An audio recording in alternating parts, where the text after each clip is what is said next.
Hello, welcome to Smokin' with Swami. I'm Swami Chaitanya. Nikki Listretto, Tipu the Wonder Dog. And a special guest, Wade Laughter, who was actually a guest of ours way back when in the early days. And he was at that point explaining to us how the strain Harlequin came to the sunny shores of California through his intervention. So before we get on to what you're up to these days, maybe you want to recap for people, because a lot of people know about CBD, but so on and so forth, Harlequin and that relationship.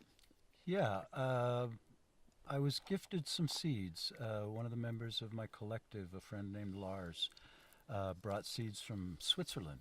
And there were two different types of that cross.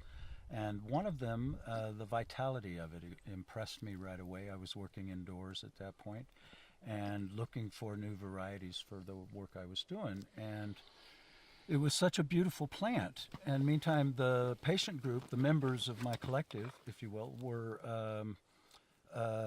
they loved the smell of it. They loved the taste of it. I loved how it grew indoors. It was such a happy plant. But nobody was getting stoned. Yeah, right. And it was kind of a drag, like that, right, because... yeah.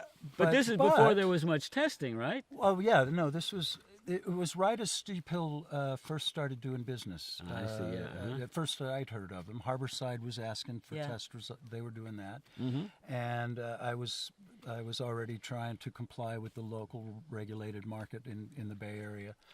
So my stuff was going to dispensaries, what I had extra from the members group. But anyway, one of those folks said his shoulder, which opioids and all the things that he had tried to control tore it up playing football. Yeah. He said, it's the damnedest thing. I don't get stoned, but my shoulder Try does. this. This will help your shoulder. You just try this stuff, My right? shoulder doesn't hurt. Right. And It works. so great. that was the strain that you gave him some from your collective. Yeah. I named it. That's the one I named Harlequin. And the thing is, that was a cut-only strain for a number of years. It was all from that original phenotype. Cutting mean like cloning off a mother. Clones. Yeah. Okay. The real work of Harlequin happened. Yeah.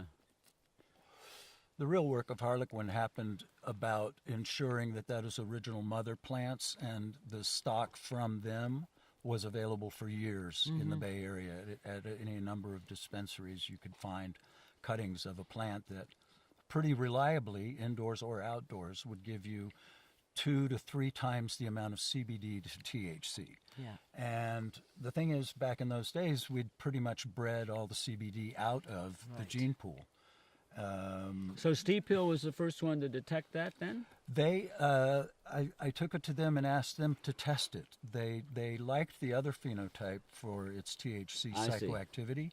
But this one, they liked the smell and they liked the taste, but it didn't work for their testers for psychoactivity. And meantime, I said, well, will you test it and tell me what it is? And they tested it, and then they got real excited because I had live plants that had CBD in them. Right. I hadn't cut them down. I know you guys had CBD we plants had before the I second, did. fourth, Yeah. and fifth plants, but we didn't know which ones they were. Mm-hmm. But what we did is we went back and got seeds from the guy who I got the starts from, who was a local guy up here, who's since passed on. And he gave us, I grew all these and so on. I grew a bunch out. And he said, we never smoked that one because it didn't get us stoned, right?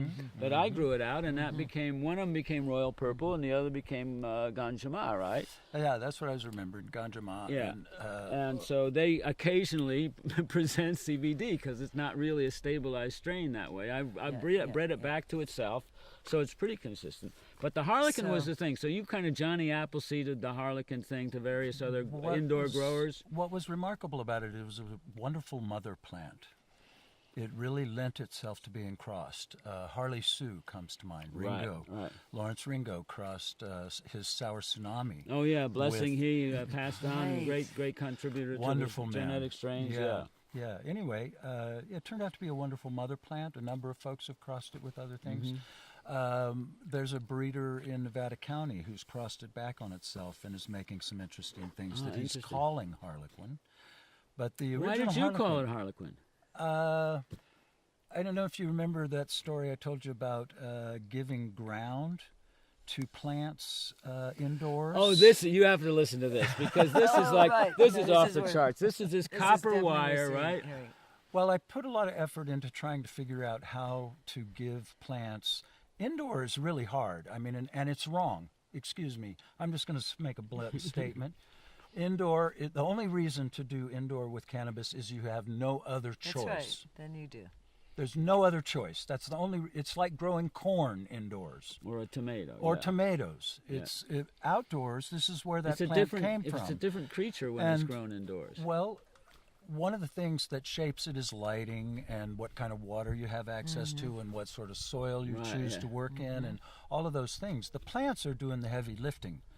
They're making these compounds that we love so Right, much. exactly. They're doing the hard work. Right. Our job is to make it as simple for them as possible. Right. Make everything ideal. Right. And So we've gotten to the place where we feed the soil, yes. right? Well, And the soil feeds the plant. outdoors is beautiful because you can really actually create soil and, Yes, and feed it yeah, and yeah. take advantage of what nature gives you. Right. Indoors, you have to recreate nature.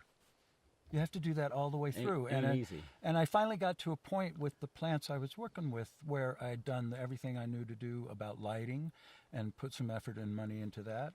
Same with water, same with nutrients, same with soil, Ventilation. everything. Air, climate control, all of Right, that. You right. got to do it right if you're going to Testing do the it pH indoor. every day Oh, and all that sort of that. stuff. Yeah, yeah. Mhm. Meantime, I was still feeling like they weren't getting everything they needed. So I asked the plants. I meditate and sit with them and ask them what was going on. What Right. I said, you got the best lights, you got the best, everything is right, but it's not. What's going on? We're lonely. We're lonely. Uh-huh. And I thought about that, and I realized that they evolved in the ground. Yeah. Right, right. And ground, electricians can tell you all about ground. It's in a That's right. specific electrical That's right. frequency. And meantime, I was working on tables so that I wasn't having to bend over. I was working on tables, and they were, they were completely isolated from ground. So I Right. got ground with some wire and Copper wire. copper wire, Romex. Yeah. Put a grounding bar on a copper pipe that I knew was good to ground, Mm-hmm. and gave 4 plants out of 7, and they happened to be Harlequin I actually, see. because that's where I was at. We're in the talking development. alchemy here, dude. I want Well, to say. that was the name of the other cultivar. Okay. The other phenotype was alchemy. Oh, it had a That's what I THC? called it. Yeah, because it was Yeah, pretty right. electric, Uh-huh. but it was. So it, what it happened? wasn't Was it really different? the alchemy. growth? or No, the ground? copper ground Oh, in the copper plants. ground. Oh, Nikki. Indoors, mind you, yeah. This is why I named it Harlequin.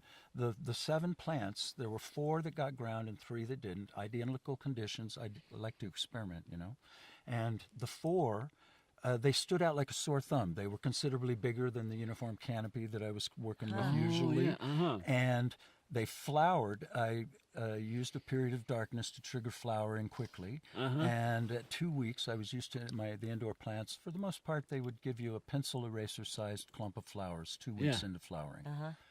Harlequin, part of what got my attention right off the bat, the earliest cuts of it that I flowered, they were more the size of my little finger, double the size of a yeah. pencil eraser. Yeah. And the 4 that I gave ground, they were as big as my index fingernail at 2 weeks of flowering. But see, these are plants that had come from Switzerland. Yes, And yes. high altitude, Yes. higher latitude. Probably in the ground. Well, they Were probably from did the not ground? have the ideal environment Yeah. indoors that they didn't have what they wanted, where they came from. Right. But the vitality of Harlequin, again, that's what really blew me away. I was just stunned at how quickly it flowered, how abundantly it grew. It flowered at 8 weeks. The trichomes were abundant, milky, and some gone amber already. So I'm still not 8 quite getting weeks the into Harlequin flower. connection. Why the Harlequin? Those 4 plants, unlike the uniform green that you're used to, and I cut off nutrients late in their flowering so that they yellow out.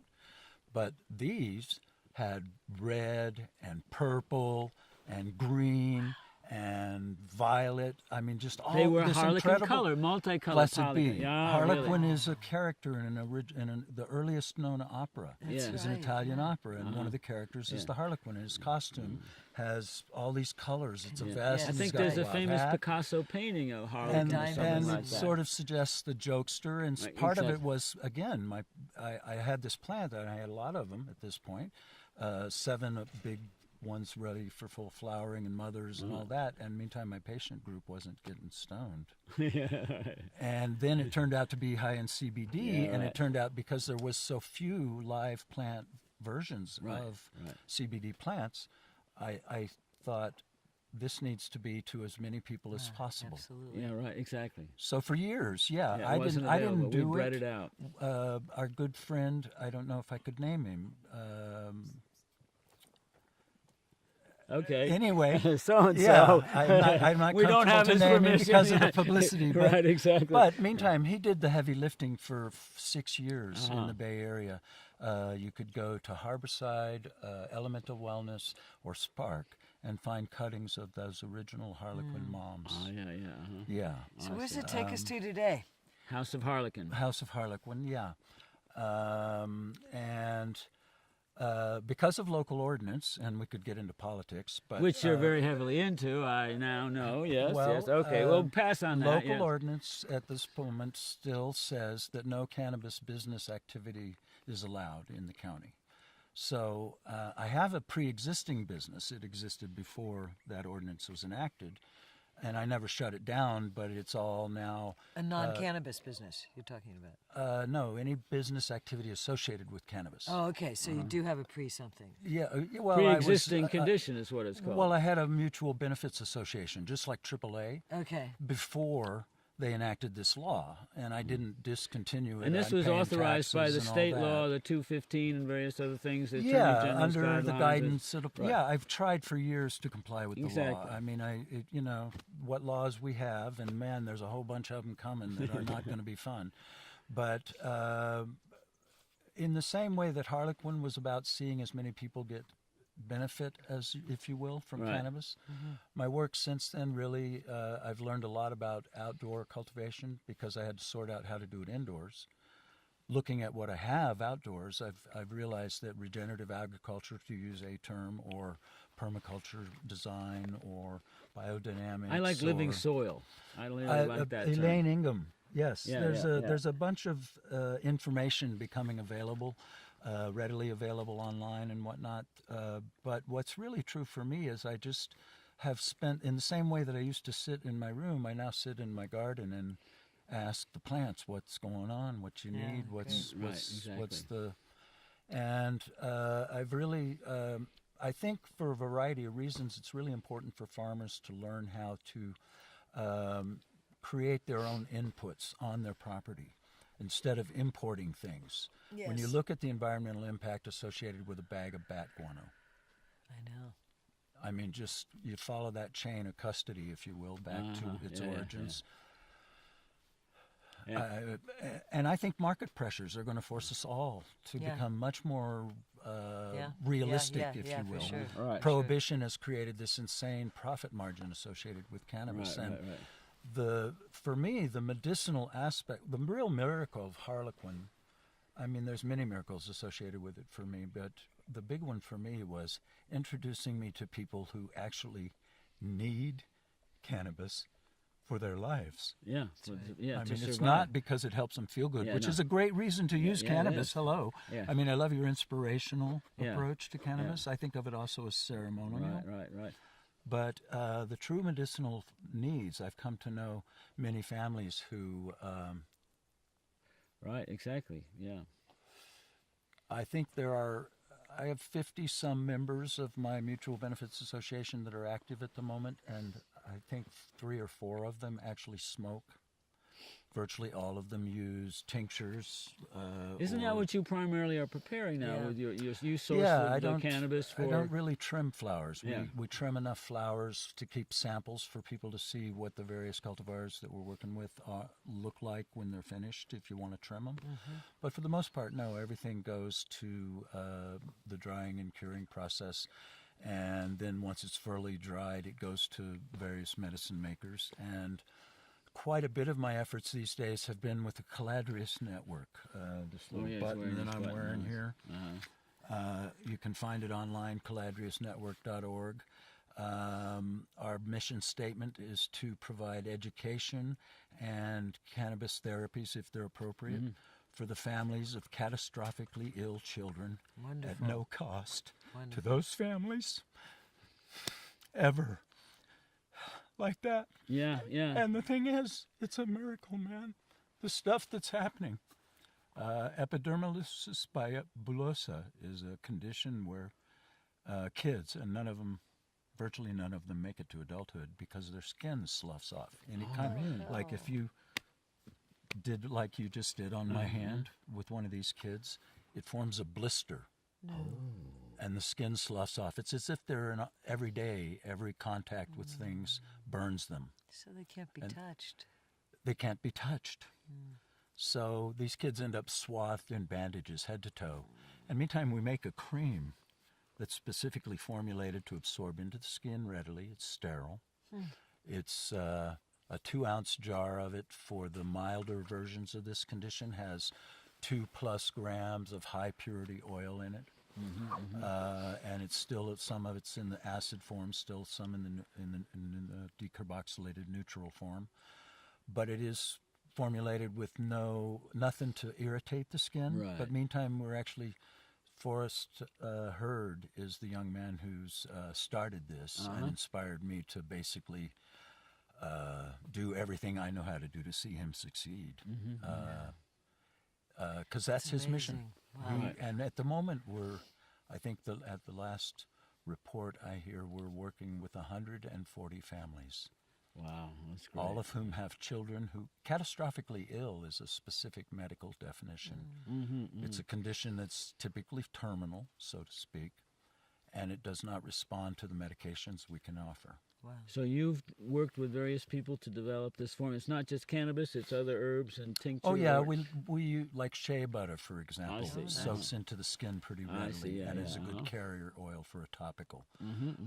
But quite a bit of, and the other thing that's the educational aspect of Calandria has to do with educating the families about the different kinds of cannabis that are available, the different cannabinoid ratios, the importance of terpenes, and the importance of dosing. Being able to actually get access and on an ongoing basis. That's the other thing. Because of prohibition, even when these families find something that works for them, how can they assure an ongoing supply of it? Right. And the other thing they need to know is it pesticide, fungicide free? It's an essential part of the supply chain. Yeah, absolutely, medicine or recreational too. It wants to be pure. It needs to be pure. Well, under the coming laws in California, everything that's going to be in the regulated marketplace, as you know, has got to be tested. And they're looking for pesticides, and with good reason. You know, microbutanol showing up everywhere, and people aren't using it. But it's a residual in the soil. There's drift of pesticides being applied in agricultural areas all over California. It's insane how much we put out there. Well, this is really important information, Wade, because I just realized there might be somebody watching that is in this situation that doesn't know about this. So show that button again or something. Calandria, C-A-L, how do you spell that? Caladrius, Caladrius. It's a Latin word. Caladrius is but we can get a close-up of that too. And House of Harlequin's easy to find, and there's a link at houseofharlequin.org that will take you to Calandria's network, because like I said, it's what I'm doing these days. This young man is really on to something. There's evidently 1 in 50,000 children born in America that have this condition. Some of them much worse than others. It's a lot. Meantime, we're helping Forrest comes to the work because his son has Lennox-Gastaut syndrome, which is a particularly intractable form of epilepsy. When he was first diagnosed, this was a totally normal kid up to about the age of 5. And then he started having seizures. And once they sorted out what was going on, the doctors said, he might make it to 8, maybe 10, if you're lucky. So, we just celebrated his 10th birthday. And it's cannabis that's been... I just heard this morning, I was talking to him, because he's here with us. Silas is, this morning, 3 weeks without a seizure. And 3 this is weeks 3 without weeks any. without any seizures. The last bout of seizures that the family was dealing with It's amazing.